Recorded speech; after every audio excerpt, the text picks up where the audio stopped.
আমরা একটু নাহিদ রানার কথাও বলি, যেহেতু তার কথা এলোই, 10 ম্যাচে থার্ড হাইয়েস্ট উইকেট টেকার বাংলাদেশের ওডিআইতে। টি-20-র ক্ষেত্রে অলরেডি দুইটা ফাইফার তার নামের পাশে, দুইটা ফাইফার তার ওডিআইতে তার নামের পাশে আছে।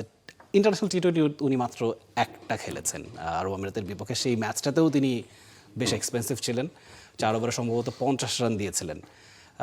এরপর টি-20-তে তিনি নেই, এবং থার্ড ওয়ানডেতেও তিনি কিভাবে খেলবেন সেটা নিয়েও কথা হচ্ছে। আজকে শন টেইট বলছিলেন তাকে দেখে তার ওয়াকার ইউনুসের কথা মনে পড়ে গেছে, এবং তার সাথে কি সাদৃশ্য আছে, বৈসাদৃশ্য আছে সেটাও তিনি বলেছেন। যে আমার মনে হয় তিনি বলেছেন, শন টেইট বলেছেন যে নাহিদ রানার চেয়েও তিনি আরও বেশি ইনজুরি প্রোন, নাহিদ রানার ফিজিক তার চেয়েও বেটার তিনি বলেছেন।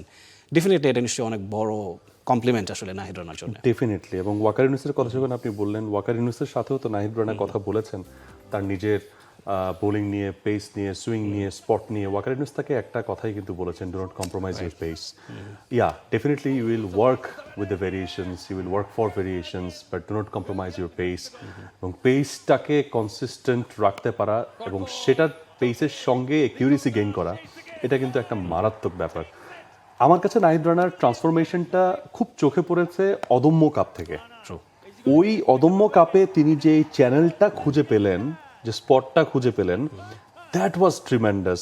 এবং তারপর থেকে নাহিদ রানার যে উত্থানটা দেখছি এবং তার বোলিং ইম্প্যাক্ট যেটা দেখছি, এবং পিএসএল এ গিয়েও তিনি যে সুনামটা কুড়ালেন, এবং এই মুহূর্তে ন্যাশনাল সাইডেও তিনি যেভাবে ইম্প্যাক্ট রাখছেন, এটা বোঝা যাচ্ছে যে গতির সাথে মতি এই দুটাকে তিনি ব্লেন্ড করতে পেরেছেন।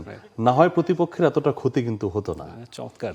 আপনি খালি ক্ষতি আপনি না হয় আপনার দুর্গতি হতো।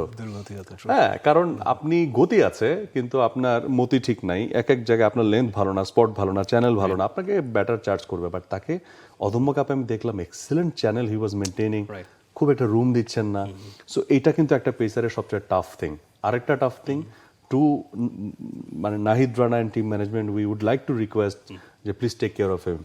শাহিন শাহ আফ্রিদিকে তার ব্যাপারে প্রশ্ন করেছিলাম, এবং তখন শাহিন শাহ আফ্রিদি একটা কথাই বলেছেন, he is an asset for Bangladesh, you need to take care of him.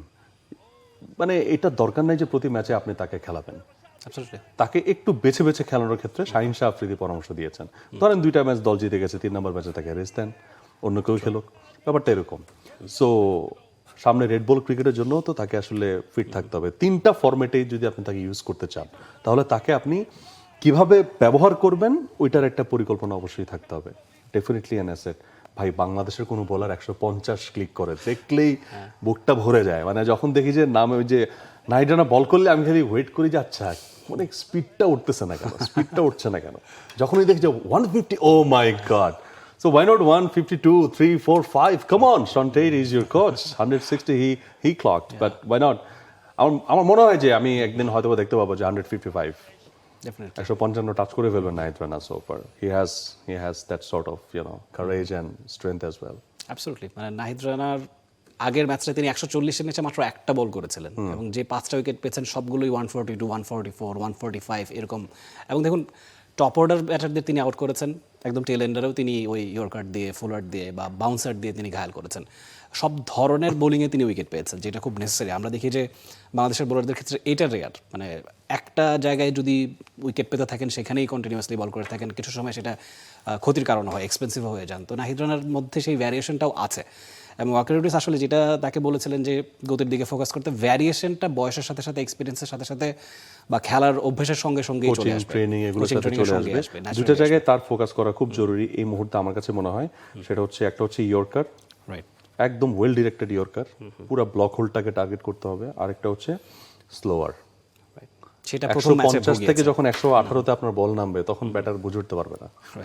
So আরেকটা হচ্ছে, এই ধরনের বোলার যদি 150 গতিতে, 145, 48, 49 এই গতিতে যদি একদম টো ক্রাশার যেটাকে আমরা বলি, ওই টো ক্রাশার ছাড়তে পারে, that's really tough for the batter, যে ওরকম বল আসলে ট্যাকল করা। শন টেট আজকে বলেছেন যে থার্ড ম্যাচে তাকে ড্রপ করলে হয়তো অপোনেন্ট টিম খুব খুশি হবে। ডেফিনেটলি খুশি করার হয়তো এই মুহূর্তে দরকার নেই। উইনিং কম্বিনেশন মনে হয় না আসলে ভাঙার কোনো দরকার আছে।